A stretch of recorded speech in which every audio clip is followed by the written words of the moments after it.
এমন একটা সমাজ কল্পনা করেন যেখানে চোররা নিজ থেকেই চুরি করা ছেড়ে দিছে, ডাকাতরা নিজ থেকেই ডাকাতি করা ছেড়ে দিছে, জেনা ব্যভিচার তো নাই বললেই চলে। কেউ রিপোর্ট তাড়নায় দুই একটা অপরাধ করে ফেললেও হায়রে অনুশোচনা, নিজেই আদালতে ছুটে যাইতেছে নিজের বিচারের দাবিতে। ভাবতেছেন আষাঢ়ে গল্প, তাই না? কিন্তু ভাই, এইটাই ইতিহাস, রাসূলের যুগের ইতিহাস, সাহাবীদের যুগের ইতিহাস, প্রকৃত ইসলামের ইতিহাস।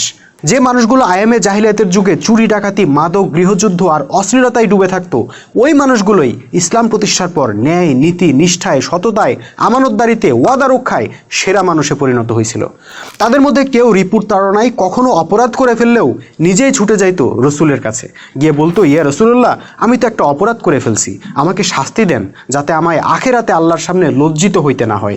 অর্থাৎ ইসলাম আধ্যাত্মিকভাবে তাদেরকে কতটা পরিশুদ্ধ করে ফেলছিল একবার চিন্তা করেন। আর এজন্যই ইসলাম হইল সেরা, ইসলাম হইল অনন্য।